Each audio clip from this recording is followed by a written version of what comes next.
जाति का व्यक्ति हो, किसी धर्म का व्यक्ति हो, किसी प्रदेश का व्यक्ति हो, व्यापारी हो, किसान हो, नौजवान हो, महिलाएं हो, जहां भी किसी की समस्या आती है, चाहे पीआरडी के जवान हो, होमगार्ड के जवान हो, पुलिस के भाई हो, चाहे शिक्षा मित्र हो, अनुदेशक हो, या फिर आशा आंगनबाड़ी भोजन माताएं हो, सभी की समस्या को लेकर लगातार हम लोग पार्लियामेंट में आवाज उठाते हैं। कोई भर्ती ऐसी नहीं जिसमें घोटाला नहीं होता, पेपर लीक नहीं होता, आरक्षण के साथ छेड़खानी नहीं होती, और जो भर्ती हो भी जाती है बाद में उसका पता लगता है कि वो भर्ती 60-50%, 65%, 70% भ्रष्टाचार की भेंट चढ़ गई।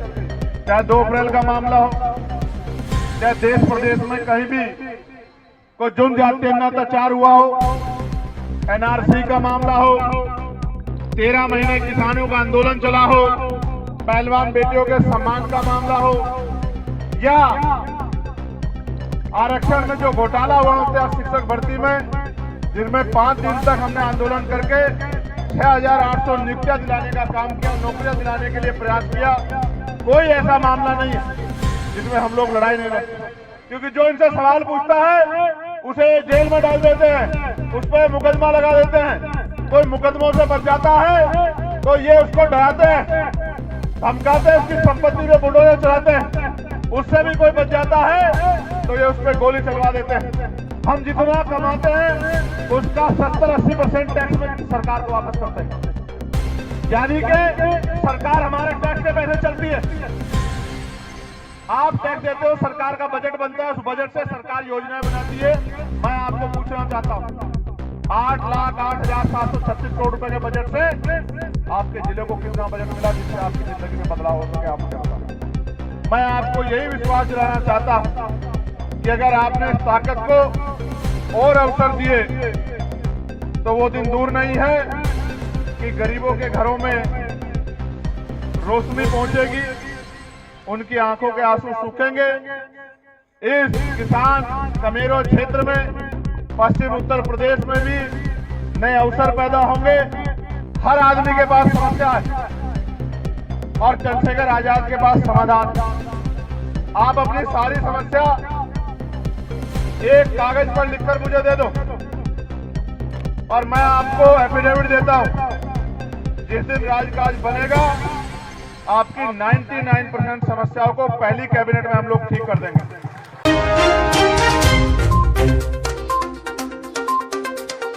ये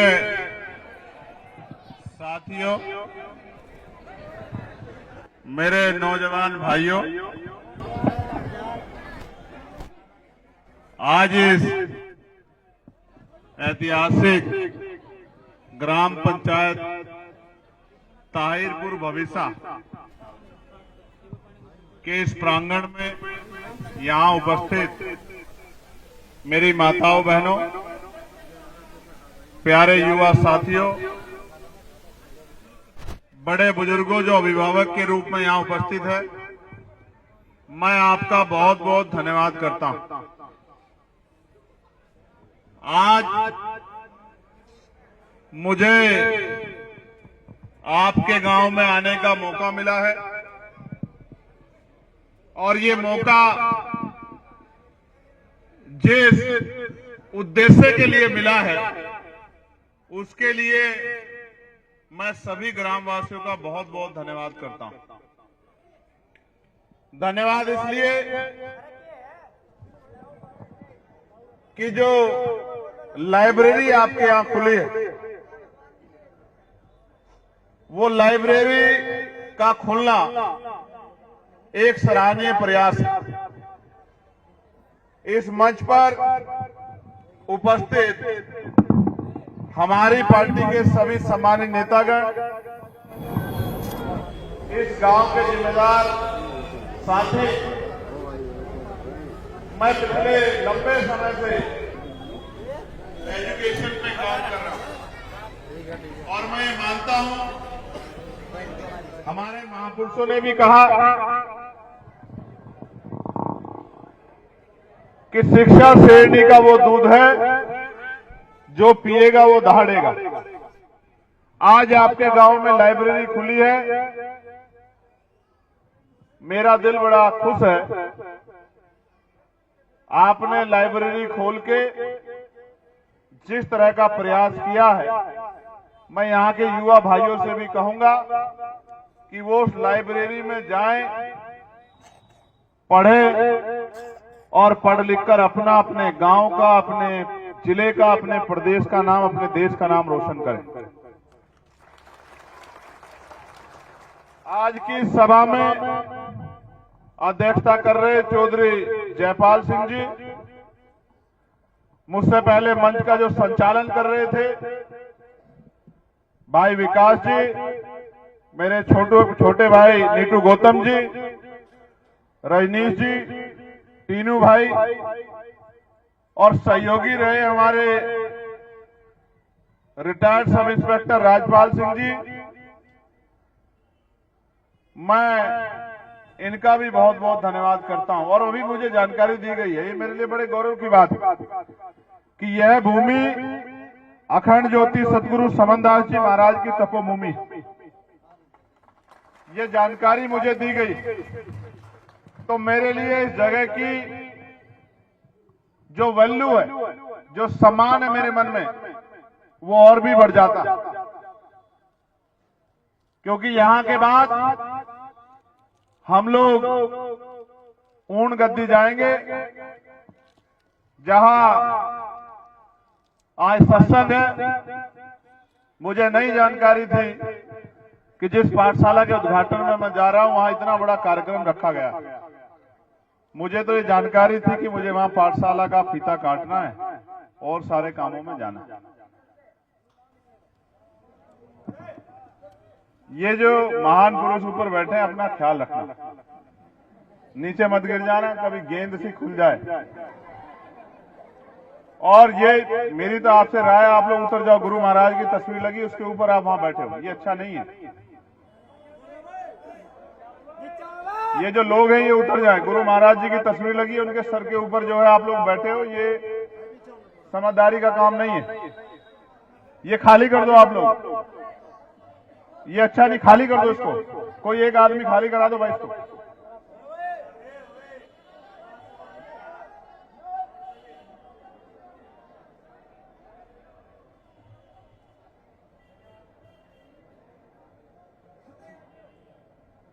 सम्मानित ग्रामवासियों, पिछले लंबे समय के संघर्ष में मैं तरह तरह के कार्यक्रमों का हिस्सा बनता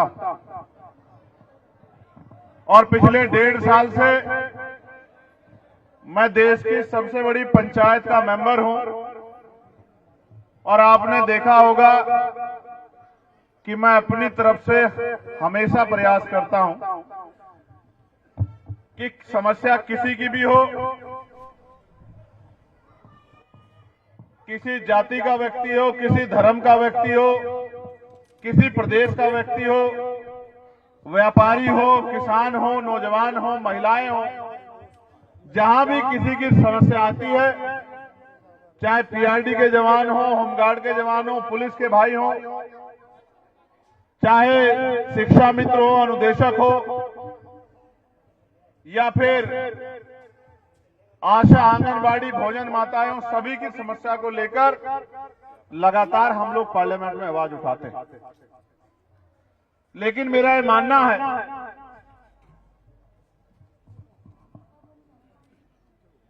कि बाबा साहब अंबेडकर ने और उनके सहयोगी रहे सर छोटू राम ने, उस समय जब देश अंग्रेजों के अधीन था, गुलामी में हम लोग थे, उन्होंने उस समय जो संकल्प किया था, उन्होंने उस समय जो प्रयास किया था, साइमन कमीशन के सामने जो रिपोर्ट रखी थी, इस देश की वो ऐतिहासिक रिपोर्ट जिसने किसानों, अमीरों और इस भारत के हक वंचित समाज के करोड़ों लोगों को मुख्य धारा में लाने के लिए जो रिपोर्ट साइमन कमीशन के सामने रखी थी, ये उसी का प्रयास है कि आज देश में संवैधानिक रूप से संविधान के अंदर जो कमजोर वर्गों को अधिकार मिले हैं, ये उसी का परिणाम। ग्रामीण क्षेत्रों में अगर हम लोग भाईचारा बना लेंगे और भाईचारा बनाकर एकजुट होकर आगे बढ़ेंगे तो मुझे लगता है कि हमारा भविष्य अच्छा हो जाएगा। अभी के हालात तो ये है कि अभी जो सरकारी नौकरियां लोगों की तरक्की का पहला रास्ता होती थी, वो सरकारी नौकरियां लगभग खत्म हो गई, ना के बराबर हो गई है। कोई भर्ती ऐसी नहीं जिसमें घोटाला नहीं होता, पेपर लीक नहीं होता, आरक्षण के साथ छेड़खानी नहीं होती है। और जो भर्ती हो भी जाती है, बाद में उसका पता लगता है कि वो भर्ती 60-50%, 65%, 70% भ्रष्टाचार की भेंट चढ़ गई। सरकार के लोगों ने अपने लोगों को अपॉइंट करा लिया। ऐसी स्थिति में लोकतंत्र में हमारे पास एक ही रास्ता है। हम 5 साल जो जुल्म जाति अन्याय अत्याचार सहते हैं, जिन परेशानियों का सामना करते हैं, इतना मजबूत स्वस्थ लोकतंत्र है कि जो नेता हमसे झूठे वादे करते हैं हम उनका कुछ बिगाड़ नहीं सकते। हम उनको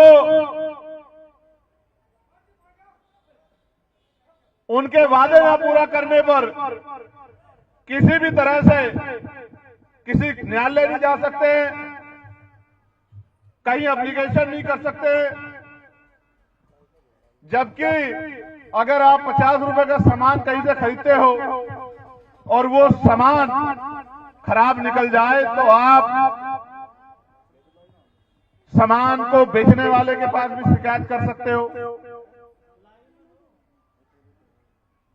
उपभोक्ता न्यायालय में भी जा सकते हो।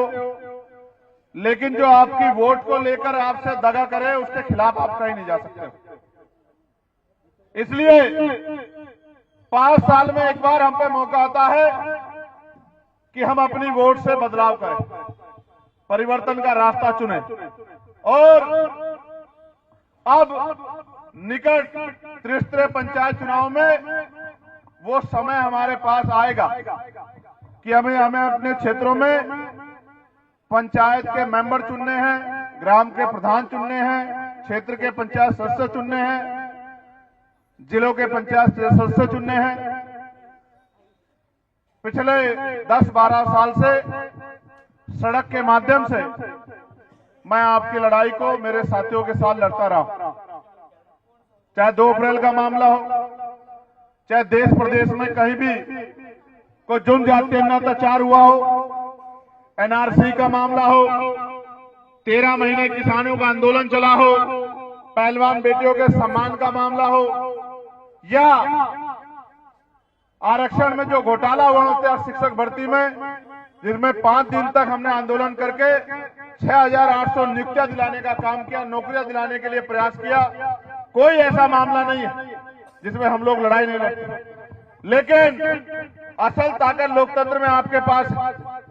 आप जिसे चाहे आगे बढ़ा दो और जिसे चाहे जमीन पर पटक दो। आपने मेरा हौसला बढ़ाया है, आपने मुझे ताकत दी है। मैं आपको यही विश्वास दिलाना चाहता हूं कि अगर आपने इस ताकत को और अवसर दिए तो वो दिन दूर नहीं है कि गरीबों के घरों में रोशनी पहुंचेगी, उनकी आंखों के आंसू सूखेंगे। इस किसान कमेरो क्षेत्र में, पश्चिम उत्तर प्रदेश में भी नए अवसर पैदा होंगे, राजकाज बनेगा तो आगे बढ़ने के मौके मिलेंगे। हम लोग निरंतर, ये नेता लोग मेरे दोनों तीनों तरफ घेर कर खड़े हैं, ये हट जाएं तो ज्यादा अच्छी बात बन जाए। इनके खड़े रहने से मुझे डर लगता है, जिस तरह मेरा स्वभाव है कि मैं अपनी बात को कहते हाथ इधर उधर करता हूं, किसी को चोट ना लग जाए। प्यारे साथियों, मुझे नहीं पता कि आप मुझसे क्या सुनना चाहते हैं, क्योंकि कुछ लोग मुझे देखने आए हैं, कुछ लोग मेरा हाथ पकड़ के मुझे छूने आए हैं, कुछ लोग मुझे आशीर्वाद देने आए हैं, कुछ लोग मेरी बात को ध्यान से सुन रहे हैं। मैं यहीं जन्मा हूं, सहारनपुर में। जैसा हूं आपके बीच में। 16 महीने तक जेल की चार दीवारी में अन्याय के खिलाफ लड़ता रहा। जब बेल हुई तो ये जो वर्तमान की सरकार है, इस सरकार ने मुझे देश के बड़े अपराधियों की श्रेणी में लाकर मेरे ऊपर नेशनल सिक्योरिटी एक्ट लगा दिया। उसे हिंदी में कहते हैं राष्ट्रीय सुरक्षा कानून। उनका मानना था कि मेरे बाहर रहने से देश को खतरा है, जबकि सच ये नहीं है। मेरे बाहर रहने से देश को खतरा नहीं है। मेरे बाहर रहने से उन लोगों को खतरा है जो इस देश को कमजोर कर रहे हैं, जो इस देश के संपत्ति को बेच रहे हैं, जो इस देश के सरकारी डिपार्टमेंट को खत्म कर रहे हैं, जो इस देश के आर्मी को कमजोर कर रहे हैं, अग्निवीर बना के 4 साल की नौकरी देके देश प्रेम के प्रति जो भावना थी नौजवानों के अंदर, जो उसको कमजोर कर रहे हैं। उनको जो पुरानी पेंशन को रोक रहे हैं, उनको जो किसानों को उनकी फसल के दाम पर्याप्त दाम न मिले, इसको रोक रहे हैं, उनको खतरा है। उनको खतरा है जो आपके बच्चों के स्कूल बंद करना चाहते हैं, जिनका मानना है कि सरकारी स्कूल बंद कर देने चाहिए और बड़े बड़े प्राइवेट स्कूलों को मदद करनी चाहिए। ये उन लोगों को खतरा है मुझसे। मगर मैं बहुत जिम्मेदारी से कह रहा हूं, मैंने अभी पिछली मीटिंग में कहा, आज मैं आपके सामने कह रहा हूं, हर आदमी के पास समस्या है और चंद्रशेखर आजाद के पास समाधान। आप अपनी सारी समस्या एक कागज पर लिखकर मुझे दे दो और मैं आपको एफिडेविट देता हूं, जिस दिन राजकाज बनेगा आपकी 99% समस्याओं को पहली कैबिनेट में हम लोग ठीक कर देंगे। मैं लोकतंत्र को समझता हूं। मरे हुए व्यक्ति को जिंदा करने के अलावा और कोई ऐसा काम नहीं है जो नहीं हो सकता। पहले कहते थे आईएएस आईपीएस वो सिविल परीक्षा को पास करके बनते हैं, लेकिन इस सरकार ने लेटरल एंट्री के जरिए कितने ऐसे नए पद सर्जित करके और कमिश्नर रैंक से ऊपर के अधिकारी चुपचाप पिछले दरवाजे से बना दिए। इस सरकार से सवाल पूछने वाला कोई नहीं है, क्योंकि जो इनसे सवाल पूछता है उसे जेल में डाल देते हैं, उस पर मुकदमा लगा देते हैं। कोई मुकदमों से बच जाता है तो ये उसको डराते हैं, धमकाते हैं, उसकी संपत्ति पे बुलडोजर चलाते हैं। उससे भी कोई बच जाता है तो ये उस पर गोली चलवा देते हैं।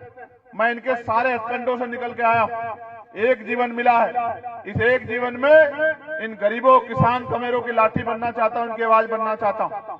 अगर जीने की इच्छा होती या मृत्यु का डर होता तो इतना बेखौफ होकर पार्लियामेंट में और सड़क पे इनका मुकाबला नहीं करता। मैंने 4-4 गोली खाई है। जिस दिन गोली खाई थी उस दिन मैंने संकल्प ले लिया था कि मेरा पिछला जीवन और मेरा आने वाला जीवन इस हक वंचित किसान का मेरा कौम के लिए बीतेगा और मैं कोशिश करूंगा किसी की आंखों में आंसू ना आए। इसके लिए मैं दिन रात संघर्ष करूंगा। और गुरु महाराज का आशीर्वाद हुआ। 2024 में लोकसभा का चुनाव आया। देश के बड़े बड़े गठबंधनों ने मेरे खिलाफ प्रत्याशी उतारे। सब लोग वहां पहुंचे, मुझे बुरा भला कहा, बहुत आरोप लगाए, लेकिन जनता ने मुझे आशीर्वाद दिया। जनता ने मुझे आशीर्वाद दिया, वोट दिया, नोट दिया, लड़ने की हिम्मत दी, मेरा हाथ पकड़ा। और जब मैं चुनाव परिणाम आया 4 जून को, तो मैं 1.5 लाख वोटों से जीता। जब मैं जीता तो मेरी समझ में आया कि अगर कोई ईमानदार से किसी की लड़ाई लड़ता है तो जनता उसका साथ देती। मैं आपसे जानना चाहता हूं, आप दिल से हाथ उठाना और मुझे बताना, क्या आप इस जिंदगी में खुश हो? जिस तरह की सुख सुविधाएं आपको मिल रही हैं, क्या आप इसमें खुश हो? जोर से हाथ उठा के मुझे बताओ, खुश हो? क्या भारत की जनता यही डिजर्व करती है? मैं आपको 2-3 चीजें समझाना चाहता हूं। मैं 2-3 चीजें आपको समझाना चाहता हूं, बहुत इंपॉर्टेंट है। नेताजी का नहीं करते हैं इसका। अगर आर पार से आपका जीवन बदल जाता तो मैं किसान परिवार का बेटा हूं तो आर पार भी कर देता, लेकिन मैं संवैधानिक व्यवस्था में हूं। ना मैं संविधान विरोधी कोई बात कहता हूं, ना मैं संविधान के विरोध में जाकर कोई काम करता। ये संविधान है जिसने हमें बराबर के हक अधिकार दिए, स्वाभिमान सम्मान का जीवन दिया, अवसर दिए। मेरी बात पे गौर करना। जो लोग फोन चला के वीडियो बनाए उनको भी कह रहा हूं, जब मास्टर कक्षा में पढ़ा रहा होता है तो जो बच्चे इधर उधर देख रहे होते हैं, बात कर रहे होते हैं, पेपर में जब वो सवाल आता है तो उनके समझ में उत्तर नहीं आता। फिर वो क्या करते हैं, फिर वो कुछ भी लिखाते हैं और मास्टर नंबर भी 0 दे देता है। फिर कहते हैं मास्टर ने फेल कर दिया। जब मास्टर पढ़ा रहा होता तब उनका ध्यान कहीं और होता है। आपको नहीं पता है, मैं जो बात आपसे कह रहा हूं 99% लोगों को नहीं पता हो। आपके सुबह उठने से लेकर रात को सोने तक आप टैक्स भरते हैं। क्या भरते हैं मैं आपको बता देता हूं। सुबह उठते सबसे पहला काम हम क्या करते हैं? महिलाएं चाय बनाने का काम करती हैं, मगर वो भी मंजन वंजन करके करती हैं। ऐसी तो नहीं है कोई जो बिना मंजन किए चाय बनाने चली जाती है। हाँ, इसलिए सुन लो, सबसे पहला काम करते हैं खुद को साफ करने के लिए ब्रश करते हैं। वो जो ब्रश हम खरीदते हैं उस पे हम लोग टैक्स देते हैं। वो जो हम पेस्ट खरीदते हैं उस पे हम लोग टैक्स देते हैं। फिर हम लोग अपने शरीर को स्वच्छ करते हैं, जो शैम्पू हम लोग यूज करते हैं उस पे हम लोग टैक्स देते हैं।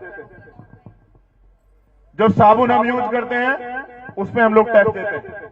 जो बॉडी लोशन हम लोग यूज करते हैं उस पे हम लोग टैक्स देते हैं। जो चप्पल पहन के हम बाथरूम तक जाते हैं उसको जब हम खरीदते हैं उस पर टैक्स देते हैं। जिन कपड़ों को हम पहनते हैं सुबह के, दोपहर के, शाम के, उन सब पे खरीदते वक्त हम टैक्स देते हैं। जो हम यात्रा करते हुए कहीं घर से निकल के जो नाश्ता करते हैं उसी पे आ जाओ। मेरी बहनें गए चाय की पत्ती का पैकेट खरीदते हैं उस पर हम टैक्स देते हैं। जब हम खाने का कोई सामान, बिस्कुट, नमकीन खरीदते हैं उस पर हम टैक्स देते हैं।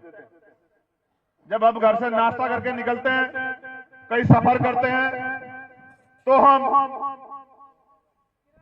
किराया देते हैं। उस किराए में भी टैक्स होता है। इसको नहीं पता, इसको नहीं पता भाई को, उसमें भी टैक्स होता है अलग से किराए के साथ में। फिर जहां जाते हैं, खाना खाते हैं, बैठते हैं, उठते हैं, कोई भी काम करते हैं, हर चीज में हम टैक्स देते हैं। 2 पहियों की गाड़ी खरीदते हैं उस पर टैक्स देते हैं, 4 पहियों की गाड़ी खरीदते हैं उस पर टैक्स देते हैं, सड़क पे चलते हैं टोल टैक्स देते हैं, पेट्रोल डीजल डलवाते हैं तो सेस देते हैं। बच्चों के लिए कुछ सामान लेके आते हैं इस देश में, जो बच्चा कोख में होता है उसके लिए कोई सामान खरीदते हैं उस पर टैक्स देते हैं। जब वो पैदा होता है उसकी दवाइयों पर टैक्स देते हैं। हम जितना कमाते हैं उसका 70-80% टैक्स में सरकार को वापस करते हैं। यानी कि सरकार हमारे टैक्स के पैसे चलती है। आप टैक्स देते हो, सरकार का बजट बनता है, उस बजट से सरकार योजनाएं बनाती है। मैं आपको पूछना चाहता हूं 8,08,736 करोड़ रुपए के बजट से आपके जिले को कितना बजट मिला जिससे आपकी जिंदगी में बदलाव हो सके? आप मुझे बताओ। नहीं पता आपको? नहीं पता आपको, क्योंकि आपका ध्यान इस तरफ नहीं है। आपका ध्यान इस तरफ नहीं है। आप तो मसीहा को ढूंढ रहे हो कि कोई मसीहा आएगा, आपका जीवन बदलेगा, इस लड़ाई को लड़ेगा। नहीं, ये राजतंत्र में हो सकता था कि कोई आ जाए बहादुर योद्धा और वो लोगों की जिंदगी बदल दे, नायक बन जाए। लोकतंत्र में तो जनता जिसको ताकत देती है वो नायक बनता है। इस क्षेत्र में बड़े बड़े नेता दिए, चौधरी चरण सिंह जैसे नेता दिए इस क्षेत्र ने। इस क्षेत्र ने ही और बड़े बड़े नेता दिए। मैं तो एक छोटा सा सिपाही, मैं आपसे बहुत ईमानदार से कह रहा हूं, मैं पढ़ा लिखा वकील हूं। एक मौका आपको चंद्रशेखर आजाद को देना चाहिए, और इसलिए देना चाहिए कि जब तक आप किसी को आजमाओगे नहीं तो आपको नहीं पता लगेगा कि ये आदमी क्या कर सकता है। मेरी उम्र 40 साल है। मैं भी अगर सदगुरु महाराज अखंड ज्योति सदगुरु समनदास जी महाराज का आशीर्वाद हुआ तो मैं 20 साल तो कम से कम जी जाऊंगा। क्योंकि जिस दिन मुझे गोली लगी मुझे पता लगा कि अभी मैं मरने वाला नहीं। अगर मरने वाला होता तो उसी दिन मर जाता। आप समझते हो ना? लोग खांसी जुकाम कोरोना में मर गए। मैं कोरोना में लोगों को अस्पताल लेके जाता रहा, मैं तब नहीं मरा। तो मुझे समझ आया कि अभी कुदरत ने मुझे इसलिए जिंदा रखा है कि उसको मुझसे काम लेना। और वो काम ये है कि जब तक आपकी गरीबी, बेबसी, लाचारी और आपके हालात नहीं बदलेंगे, मैं कहीं जाने वाला नहीं। अब लड़ाई है कि इस लड़ाई को हम चंद लोग अकेले लड़ें या आप हमारा साथ देंगे। अगर आप हमारा साथ दोगे, लोकतंत्र में सर्वकीमत होती, तो मैं आपको विश्वास दिला कहना चाहता हूं, आज मैं अपने मुंह से नहीं कहूंगा, मैंने 12-15 काम बताए। जब हम पावर में आएंगे हम क्या करेंगे। हमारे कार्यकर्ता 1-2 दिन बाद यहां मीटिंग में आएंगे, आपको एक एक चीज बताएंगे, घर घर जाएंगे। मैंने उन्हें नारा दिया है, आप भी सुन लो, उनको भी दोहरा देता हूं। गांव गांव चलो, पांव पांव चलो। पांव पांव क्यों, उसको भी बता रहा हूं। मैं जानता हूं हमारे सारे कार्यकर्ताओं पे गाड़ी घोड़े नहीं, कुछ कार्यकर्ता बहुत मेहनती हैं, लेकिन उस तरह के साधन नहीं। तो मेरे दिल में उनका भी इतना ही सम्मान है जिन कार्यकर्ताओं पे साधन नहीं है, और जिन पे साधन है उनका भी इतना ही सम्मान। लेकिन जिन पे साधन कम है, उनको किसी दूसरे के साधन का इंतजार नहीं करना। उनको घर से निकलना है, डायरी पेन उठाना है, गांव में जाना है, हर घर तक पहुंचना है, हर घर में जाके अपनी बात रखनी है, लोगों को समझाना है किस तरह सरकारें उनकी जेब काट रही है, किस तरह सरकार उनके हक की कमाई पे, मेहनत कमाई पे डकैती डाल रही है, किस तरह सरकार उनको गरीब से गरीब कर रही है, किस तरह अमीर अमीर होता जा रहा है, गरीब गरीब होता जा रहा है। ये बात उन तक पहुंचानी है और उनको कहना है कि वो एक मौका आजाद समाज पार्टी कांशीराम को थे। आज आपने लाइब्रेरी खोली, मुझे बड़ा अच्छा लगा, लेकिन मैं आपको विश्वास दिला कहता हूं, हम सरकारी स्कूलों का इलाज करेंगे। क्या करेंगे? अब आप कहोगे इलाज तो अस्पतालों में होता है, स्कूलों कैसे इलाज हो सकता है? तो मैं आपको सच कह रहा हूं कि आपके स्कूल बीमार है। बीमार कैसे हैं?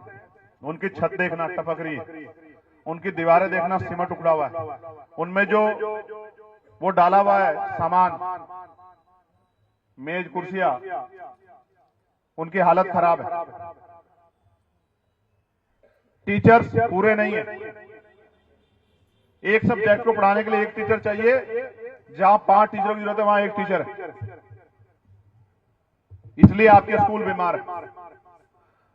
पंखा नहीं है, कोई सुविधा नहीं है, पीने के लिए साफ पानी की व्यवस्था नहीं है, साफ शौचालय की व्यवस्था नहीं है। आपके बीमार स्कूलों को ठीक करना पड़ेगा, क्योंकि यहीं से भविष्य निर्माण होता है, यहीं से नींव रखी जाती है। प्राइमरी स्कूल, इनका इलाज करके ठीक करना है हमें, कि इनमें ऐसी शिक्षा होनी चाहिए कि प्राइवेट स्कूल इसका मुकाबला ना कर पाए।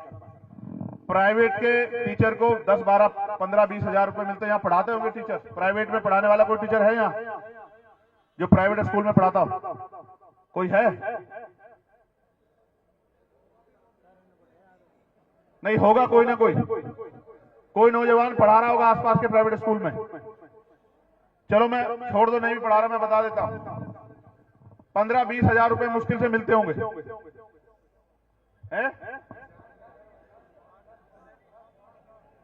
ये कह रहे हैं 7-8 हजार रुपए मिलते हैं। सुन लो मेरी बात को, ये कह रहे हैं 7-8 हजार रुपए मिलते हैं, मैं कह रहा हूं 10-12 हजार रुपए मिलते हैं। सरकारी टीचर को कितने पैसे मिलते हैं? 60 हजार। ये बताओ, सरकारी टीचर को 60 हजार और प्राइवेट टीचर को 10 हजार। लेकिन सरकारी स्कूल का बच्चा 5 साल का अपना नाम नहीं लिख पा रहा अंग्रेजी में, और प्राइवेट स्कूल का कक्षा 1 का बच्चा अपने अपने पिता का नाम लिख पा रहा है। क्यों? टीचर की गलती नहीं है, मैं आपको पहले बता रहा हूं। गलती किसकी, मैं आपको बताता हूं। सुन लो,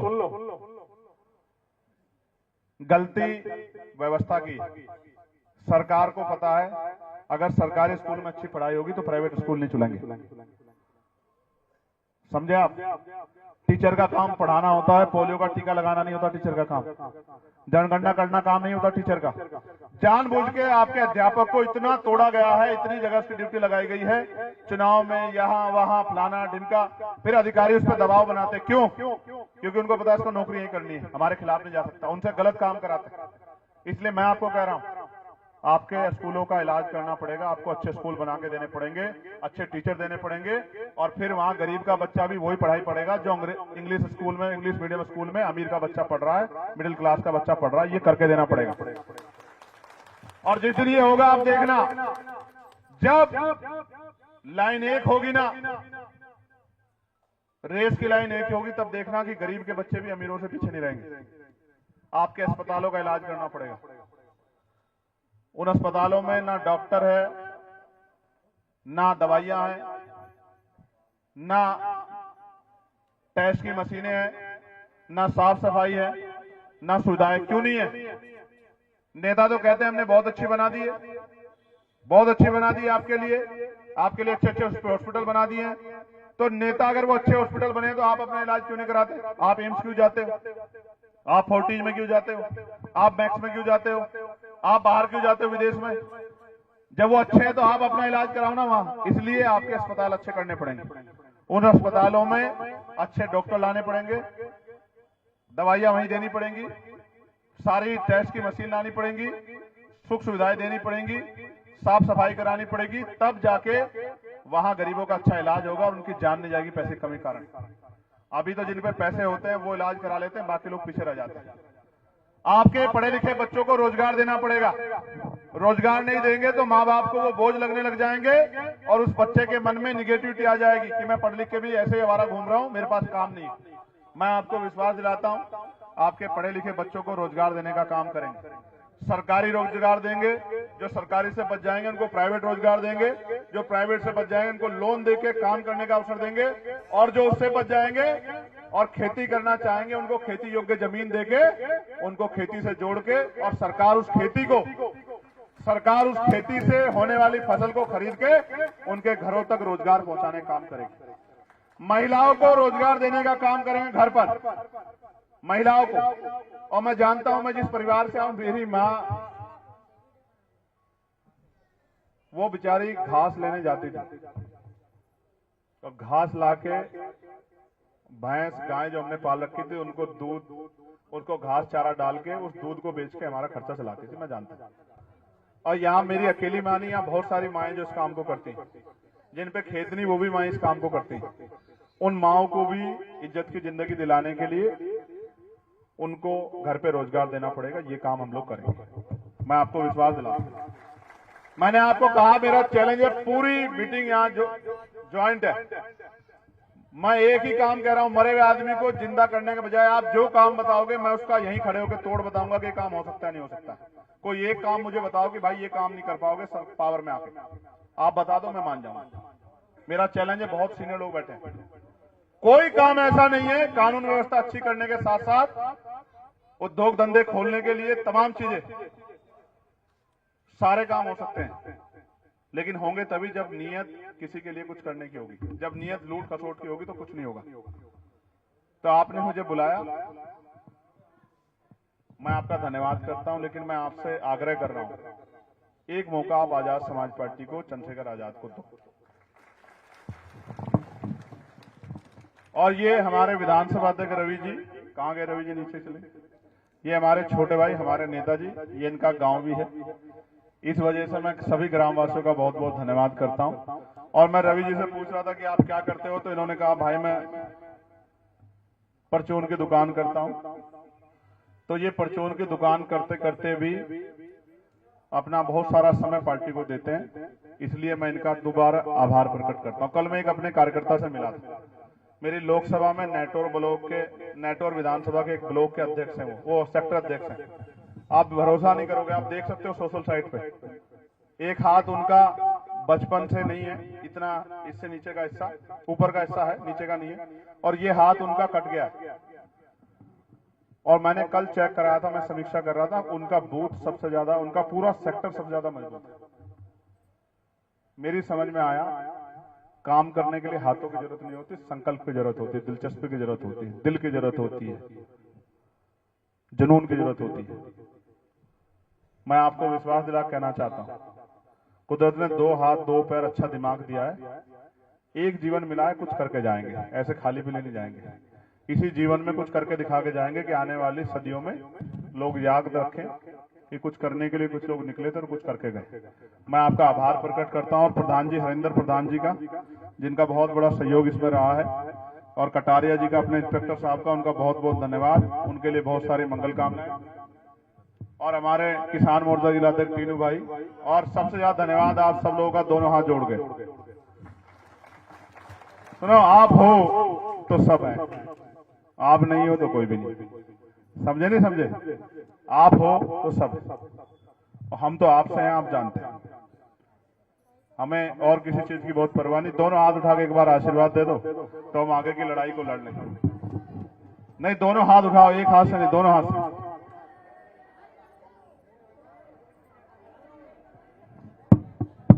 ये कह रहे हैं कि एक सदगुरु जी का जयकारा लगा दो, बताओ लगाऊं? बोलिए संत शिरोमणि सदगुरु रविदास महाराज की, सदगुरु रविदास शक्ति। बोलिए गुरु ज्ञान भिक्षुदास महाराज की। बोलिए अखंड ज्योति सदगुरु समनदास महाराज की, सदगुरु सर रविदास शक्ति। और देखो कमाई भी हो रही है। 500 का नोट माता जी ने दिया है। रुक जाओ, ऐसे पकड़ा दो, ऐसे पकड़ा दो, इसको हाथ लगा लो। आप ही का है? अच्छा ठीक है, आजा। देखो सुनो, ये 500 का नोट होगा आपके लिए, मेरे लिए ये 5 करोड़ का नोट है, ठीक है?